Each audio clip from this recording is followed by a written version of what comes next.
What if I told you the biggest war in the Middle East right now could end tomorrow, but only if the United States agrees to 5 shocking conditions? And here's the twist. America just said no. So now the question is this the beginning of peace or the start of something much bigger? The world just witnessed a major diplomatic moment. The United States proposed a 15-point peace plan to end the ongoing war with Iran, a war that has already shaken global markets, oil prices, and political stability. But Iran didn't just reject it, they completely flipped the table. Instead of accepting the deal, Iran came back with its own 5-point counterproposal and made it clear the war will end only on our terms. This isn't just a negotiation anymore. This is a power struggle over who controls the future of the Middle East. To understand this moment, we need to rewind. In late February 2026, everything changed. The US and Israel launched massive strikes on Iran, targeting military infrastructure and leadership. In one of the most shocking developments, Iran's supreme leader was assassinated during these strikes. That single event escalated tensions to a level the world hasn't seen in years. From that point on,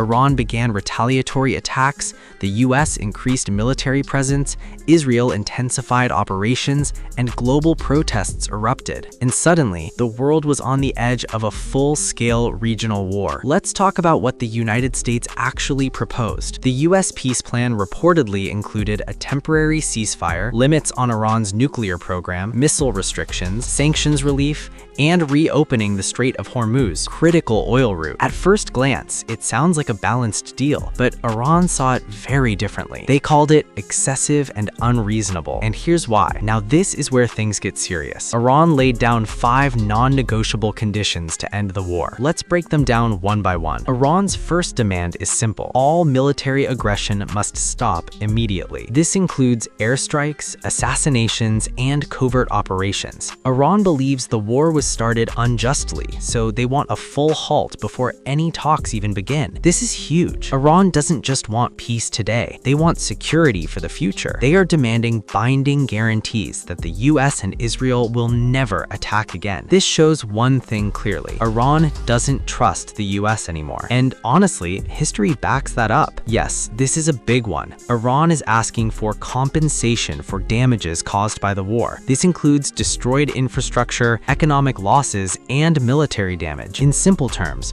Iran wants the US to pay for the war, and that's something Washington is extremely unlikely to accept. Iran's influence goes beyond its borders. It supports multiple allied groups across the Middle East. Now it's demanding the war must end on all fronts. That means not just Iran, but also conflicts involving its allied forces. This turns a bilateral war into a regional negotiation. This is the most strategic demand. Iran wants formal recognition of its authority over the Strait of Hormuz. Why is this important? Because 20% of global oil passes through this route. It's one of the most important choke points in the world. If Iran gains control, it could influence global oil prices and supply chains. This is not just a military demand. This is economic power on a global scale. Now, here's the reality. These conditions are almost impossible for the US to accept. Why? Because paying reparations equals admitting fault, guaranteeing no future attacks equals limiting military power, and giving Hormuz control equals risking global energy security. So what we're seeing is